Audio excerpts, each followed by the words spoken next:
જય શ્રી કૃષ્ણ, રાધે રાધે દોસ્તો. આ સવારમાં આવી ગઈ છે સિવિલ હોસ્પિટલમાંથી જે વેન.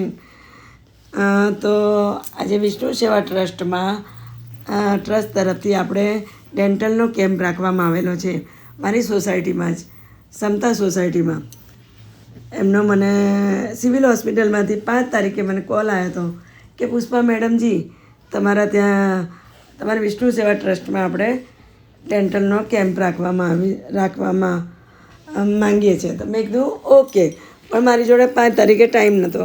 તો મેં એમને ચોખ્ખા શબ્દમાં કીધું 5 તારીખે તો મને નહીં, કારણ કે 7 તારીખે મારી વહુને તેડવા જવાનું હતું.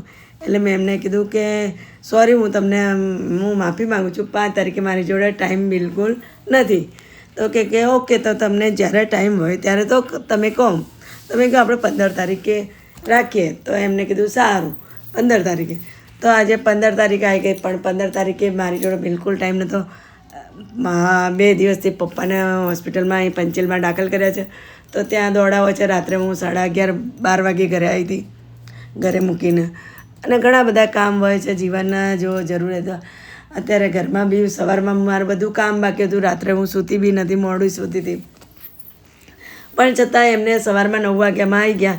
તો મારું કર્તવ્ય છે, મેં એમને વાદો કર્યો હોય તો નિભાવવો જ પડે, ઈમાનદારી. એમને થોડું ના. તો પછી હું નીચે કામે લાગી ગઈ. ફટોફટ ચેર લાવ્યા ને બધું ચેરને બેર પાથરીને ટેબલને ગોઠવી આપ્યું. એટલામાં એમને પેશન્ટો ચાલુ થઈ ગયા. ફટોફટ પેશન્ટો આવવા મળ્યા. કોઈને મેં કીધું જ નહોતું, સોસાયટીમાં કોઈને કીધું નહોતું કે ડેન્ટલનો કેમ્પ રાખવામાં આવ્યો છે. પણ છતાં એ બધા પેશન્ટો આપના જોઈને તરત બેનરને લાગ્યા. તરત આ કેટલા જણનો કોલ આવ્યો કે વિષ્ણુ સેવા ટ્રસ્ટનું શું છે, આ બેનર લગાવેલું છે આજે. તમે કીધું ડેન્ટલનો કેમ્પ રાખવામાં, શુદ્ધ શબ્દમાં કહું છું, દાંતનો ટ્રીટમેન્ટ. તો પછી બધાને ખૂબ સરસ સલાહ મળી, સરસ ટ્રીટમેન્ટ મળ્યો. દાંતનો ખાસા બધાને ટ્રીટમેન્ટ મળ્યો અને બધાને સારી સલાહ. બધા ખૂબ કીધું કે બહુ મસ્ત કેમ્પ રાખ્યો. તે અમને ખાસું બધું સમજવા મળ્યું. અને ડૉક્ટરોનો ખૂબ આભાર કે એમને બધું સત્ય સમજાયું કે આ મસાલા ના ખાવા જોઈએ, તમાકુ ના ખાવી જોઈએ, આનાથી બહુ બધું પ્રોબ્લેમો થાય છે. એમને કેટલા બી જેન્ટ્સોને શુદ્ધ શબ્દમાં સમજાયું. પછી ખાસા બધા 11:30-12 વાગવા આવ્યા.